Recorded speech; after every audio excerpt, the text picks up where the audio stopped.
کہ آپ ان کو کسی بھی سانچے میں کھڑا نہیں بٹھا سکتے، کسی بھی سانچے پہ، کسی بھی معیار پہ جج نہیں کر سکتے۔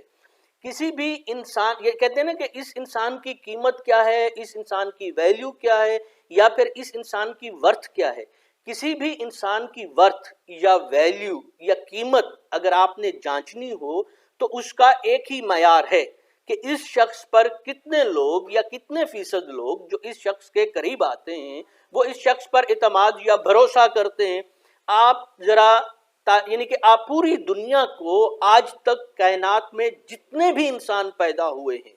ان میں سب سے زیادہ، یعنی کہ کیا کہنا چاہیے، اب میرے لیے بس وہ الفاظ نہیں ہے تعریف کرنے کے لیے یا بیان کرنے کے لیے یا آپ کو بتانے کے لیے کہ ہمارے پیغمبر حضرت محمد صلی اللہ علیہ وآلہ وسلم پر یعنی کہ 2000 سال ہو گئے ہیں، 2000 نہیں سوری 1500 سال تقریباً ہونے کو ہیں، اور آج تک ایک بھی شخص ایسا نہیں ملا جو خود اسی لیے کہہ رہا ہوں کہ کچھ منافقین بھی ہوتے ہیں، کچھ یعنی کہ غلط یا گندے لوگ بھی ہوتے ہیں، لیکن کوئی بھی اچھا انسان آج تک تاریخ میں یا موجودہ دور میں ایسا نہیں گزرا جس کی اتنی جرت ہوئی ہو یا جس کے ذہن میں سوچ بھی آئی ہو کہ وہ ہمارے پیغمبر حضرت محمد صلی اللہ علیہ وآلہ وسلم کی شان میں اتنی گستاخی کر سکے کہ کہے کہ انہوں نے یہ بات کی تھی اور مجھے لگتا ہے کہ یہ بات صحیح نہیں۔ ایسا کبھی نہیں ہوا اور نہ ہی کبھی ہوگا، ٹھیک ہے نا؟ تو آپ کو سمجھ میں یہ بات آنی چاہیے کہ کیوں وہ تمام مخلوقات سے افضل ہیں، یعنی کہ باقی ان کی خوبیاں اپنی جگہ، یعنی کہ ان کی ہر خوبی لاجواب ہے، یعنی کہ کوئی بھی سوچ بھی نہیں سکتا کہ بھائی میں ان کی خاک کے برابر بھی ہوں، لیکن آپ تصور کیجئے کہ جب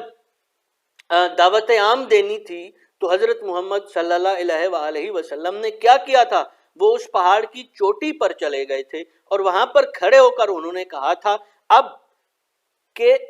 آپ ذرا تصور کیجئے کہ وہ کہہ رہے ہیں کہ اگر میں تم لوگوں سے کہوں کہ دوسری طرف سے دشمن آ رہا ہے تو کیا تم لوگ میری بات مان لو گے؟ اور سب نے یک زبان ہو کر کہا کہ آپ کہہ رہے ہیں تو اس میں کوئی شک ہی نہیں ہو سکتا۔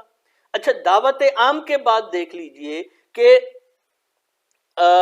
جب مسلمانوں کے اوپر یعنی کہ مشکل وقت تھا، کڑا وقت تھا، حضور پاک نے کہا کہ بھائی آپ لوگ ہجرت کر جائیں۔ کچھ لوگ حبشہ کی طرف ہجرت کر کے گئے تھے، اور جب کفار مکہ حبشہ کے بادشاہ کے پاس گئے اور ان سے کہا کہ ہمیں یہ ہمارے لوگ ہیں آپ کے پاس آ گئے ہیں، ہمیں واپس کر دیجئے، یہ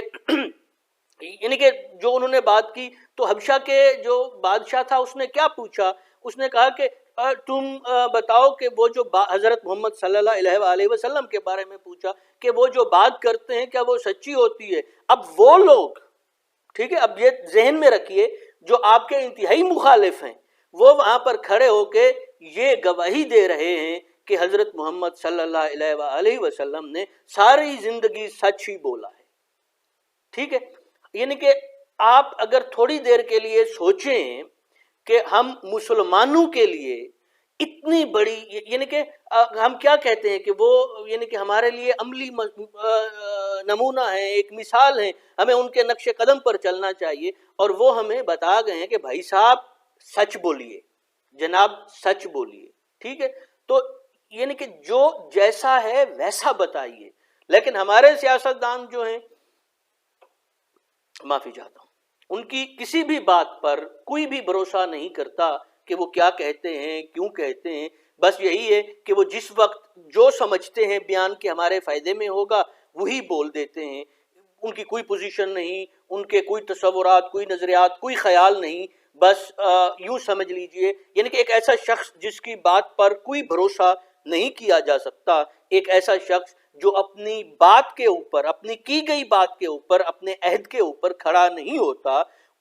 اس کی کوئی ویلیو نہیں ہوتی، کوئی قیمت نہیں ہوتی، کوئی ورتھ نہیں ہوتی۔ لیکن ہم لوگوں کو شاید یہ بات سمجھنے میں بہت وقت لگے گا۔ تھوڑی سی توجہ دیجئے، تھوڑا سا خود سوچئے کہ یعنی کہ ایک بندہ کروڑ پتی ہو، ارب پتی ہو، لیکن اس کی بات پر کوئی اعتماد نہ کرے تو اس کی ویلیو زیرو ہوتی ہے۔ اور ایک آدمی خالی مزدور ہو لیکن وہ اگر ایک بات کرے اور اس بات کے اوپر اعتبار کرنے والے ڈھیر سارے ہوں تو اس کی ورتھ بہت زیادہ ہوتی ہے۔ تو یہ بات ہمیں اپنی سوسائٹی میں لانی چاہیے، ہمیں ان سیاستدانوں کو بتانا چاہیے کہ اگر آپ ایسی بات کریں گے جو صحیح نہیں ہوگی یا جھوٹی ہوگی تو پھر عوام آپ کو قبول نہیں کرے گی۔ ہمیں یہ کام کرنا ہوگا، ورنہ جو چیزیں چلتی آ رہی ہیں وہ ایسی ہی کی بنیاد پر چلتی رہیں گی۔ اگر